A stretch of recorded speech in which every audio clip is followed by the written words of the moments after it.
Our scripture today is Isaiah 2, verses 1 to 5, from the King James Version. The word that Isaiah, the son of Amos, saw concerning Judah and Jerusalem. And it shall come to pass in the last days that the mountain of the Lord's house shall be established in the top of the mountains, and shall be exalted above the hills, and all nations shall flow unto it. And many people shall go and say, Come ye, and let us go up to the mountain of the Lord, to the house of the God of Jacob. And he will teach us his ways, and we will walk on his paths. For out of Zion shall go forth the law, and the word of the Lord from Jerusalem. And he shall judge among the nations, and shall rebuke many people, and they shall beat their swords into plowshares, and their spears into pruning hooks. Nation shall not lift up sword against nation, neither shall they learn war anymore. O house of Jacob, come ye, and let us walk in the light of the Lord. Are you prepared for the arrival or renewal of your Christ consciousness? Today we celebrate the beginning of Advent. With it, we celebrate the arrival or renewal of our Christ consciousness. As we may know, the names and nouns in the Bible represent our different states of consciousness within us. And today's scripture is quite rich in names and nouns, and we will delve into several of those aspects to get a better understanding of the metaphysical meaning. In medias res. Our divine spark, or Christ consciousness, is within us by divine design. Whether we live it, though, is a completely different question. We are endowed with the potential of greatness, but we need to make the conscious decision to make this Christ consciousness active within us, and to commit onto the path to let this Christ consciousness direct our lives to an ever-growing extent, even to such a point that it leads our whole life completely, as it was demonstrated in Jesus' life. To repeat, we need to make the conscious decision to not only have this potential inside of us, but to rent our life to be directed by this inner force, and to let it grow continuously, to keep on working on it. It requires our desire to be strong and to prepare for receiving it. It is like awaiting a new family member to live with us in our house. We prepare and get ready by rearranging the furniture, throwing out what is old and useless, to be able to replace it with new items. For our spiritual growth, all of this, of course, happens on the inside. We first will investigate into the metaphysical meaning of parts of our scripture, followed by an examination what it may mean to walk in the light. The prophet Isaiah invites us to anticipate a time when many people and nations, the latter depicting our own thoughts, will turn towards the divine by connecting with our higher Christ consciousness or higher self. The name Isaiah itself means God is salvation. If we let the divine reign and guide our consciousness, we are safe and secure at all time. The word Lord in the Bible now represents our own personal Christ consciousness, to which more and more of us will be drawn as time goes on, to be connected to it and to be taught and shown the divine way. Verse 3, and many people shall go and say, come ye and let us go up the mountain of the Lord, to the house of the God of Jacob, and he will teach us his ways, and we will walk on his paths. Verse 3 symbolizes that we will develop the urge to see everything from the highest spiritual viewpoint that we are capable of. And we want to reach the consciousness of understanding, which is represented in our verse by the words, the house of the God of Jacob. Jacob represents understanding. And then our Christ consciousness is going to teach us the divine way, and we will walk in divine paths. And verse 3 continues, for out of Zion shall go forth the law and the word of the Lord from Jerusalem. Replacing now the Bible words by the metaphysical meaning, it would read, out of love shall go forth the unseen power and the creative idea of the Christ consciousness from a peaceful vantage point. Love and peace are integral parts of developing the Christ consciousness to a greater extent. And we are then shown the way. We don't have to figure it out ourselves, we will be demonstrated how to go about it. Verse 4 in the Bible reads, and he shall judge among the nations, our thoughts, and shall rebuke many people, those that are off track, and they shall beat their swords into plowshares, and their spears into pruning hooks.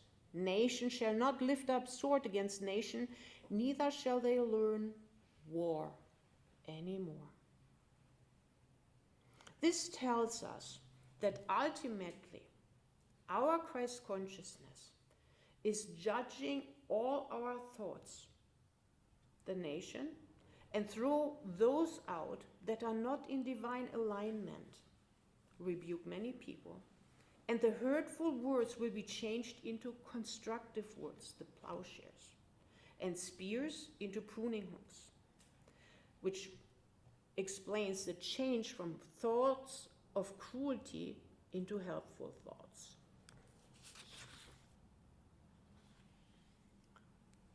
Thoughts cease fighting one another, nor will they try to eradicate each other within our own mind.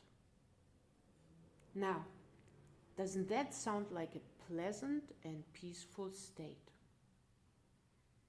Once we reach understanding Jacob and pair it up with love and peace, we will walk in the light of our Christ consciousness.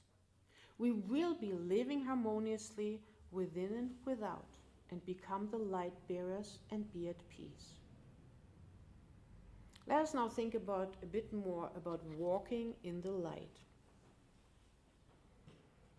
As we already saw, walking in the light pertains to living our higher self or Christ consciousness or whatever you choose to call it. We are then guided by an inner force that keeps us safe and whole even under dim circumstances. This force is there for us if we prepare for it and receive it, open ourselves to the process of inner unfoldment and the process of constant cleanse and renewal in order to spiritually progress. Often we may find some flaws within us and look at them as a detriment, but we're gonna have to change this attitude of thinking so negatively about it, because they are in reality nothing else than stepping stones to a greater expression of our Christ consciousness, which brings us in the end greater serenity, joy, and peace. Previously, we likened the arrival of our renewal of the Christ consciousness with having a new member integrating into our family. But this change of Christ consciousness, in this case, would be nothing less than to get a new head of household. Yes, our Christ consciousness needs to have the leading role in our lives, in our existence. The new ruler, our Christ consciousness, then rules our life with understanding, love, and peace. Keeps us safe, is our only supply, and wants us to succeed. If we have the hope and the faith of our continued desire to come forth. We just have to give up our imagined self-ruling and hand it over to our higher self and thus divine will. In so doing, we truly do become the light bearers, because we then become true to our divinely inherited nature. So how can we do that? I do not have a all-giving answer, but I want to tell you about a personal revelation. About a year ago, or a year and a half ago, I was really worried that what would happen if I was not always conscious about what Spirit wanted me to do. I was not every 5 seconds asking, so Spirit, what do you want me to do? Spirit, what do you want me to do? And I wondered how I could alleviate this problem, that I did not listen that Spirit told me, oh, do not react like that, or do think about it this way, or this and that. And I had no better idea at the time, and I even started praying that with my mom, then that I started praying that my higher self, or my Christ consciousness, would think, feel, speak, and act through me always. And what shall I tell you? I did not use it that often at the beginning, and probably still not often enough, but lo and behold, when I started doing that, all of a sudden, miracles happened. I was in a situation where I generally would have gotten really angry. I was prompted by somebody. It was a situation where I was reading to an elderly lady who was at the time 99 years old, and she had gotten from her daughter-in-law a book with big lettering, and I was reading the book to her.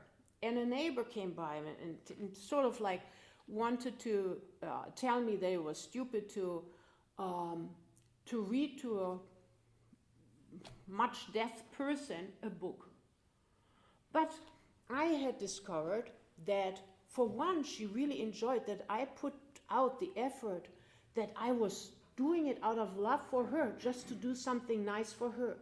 But I also had the reason to believe that she could hear, because there was a word printed wrong that I pronounced how it was written, and she said, Connie, that word doesn't exist. Well, I said, Trudy, it's a word that is written in the book. And she goes, show me. And I showed her. And lo and behold, they had just misprinted it. And she said, you're going to have to pronounce it such and such. So I was sure she was hearing me, right? Maybe it went in and out, but she enjoyed it. So this neighbor then tried to really make me feel bad. And I generally would have been offended, would have defended myself and whatnot. But this time, there was no such thing like that. I was just smiling at him. I didn't have to say anything, because I knew I had done what I was supposed to be doing, and it was good, and it was just perfect. And I was like, holy smokes. Holy smokes. I did not, and that is when Spirit is then all of a sudden working through us. And I had that several more times. it's not that Spirit is doing it all day long. It's not even on a daily basis. It may not even be once a month, but the more I ask for it, the more it is coming through. And the more I am doing things that I need to say are out of my normal nature. But I learned so much through it. It's like such a gift. And I'm doing things that they then come easily. Where I would be offended, I'm not offended. It's like the most marvelous thing. I can then walk up to people and embrace them, and they're like, what? And it's just, so I really just can recommend you try it out yourselves. Pray that one sentence. I really, literally pray that the Christ within is always thinking, feeling, speaking, and acting through me. Not more, not less. And it just is, for me, a wonderful starting point to then being taught by the divine of what is possible if I commit myself to that guidance. And it's like, yeah, it's a miracle. Okay. Now, last we want to look how to prepare and what to do when we get off track. First and foremost, we have to learn to be completely honest with ourselves, because we cannot advance if we cannot even admit of being faulty. We should thank those who correctly point out flaws to us. This can save us quite some time. Instead of looking at such mistakes as a complete and utter embarrassment and failure, we may rather want to look at them as stepping stones to a better and happier future. Whatever we leave behind will make our life easier and more beautiful. It's almost as if we had it all wrong for so long. We then have to deny the permanency of such flaw within, and we are good to go to establish the correct conscious thought within us. We immediately give thanks that the new behavior is already established and praise the universe for having brought about the change already. And as such, call it into our life. The process of life can become a joyful journey in which we grow from stage to stage with an open awareness as to our shortcomings. And if we combine the inner urge to change in divine ways with love and peace, we continuously grow into a greater expression of our Christ consciousness. If you please join me in an attitude of prayer. Divine Spirit, help me to make room for a conscious renewal within. Help me to be brave, to admit my shortcomings in form of limiting beliefs, judgments, negative thoughts, emotions, and addictions. To you and to myself. Give me the courage to regard my identified shortcomings as impermanent steps for overcoming and growing into a greater realization of my Christ consciousness to rule my life in a newly expanded way, so that I henceforth walk in the light even more. And for that this is so, I give thanks, and so it is.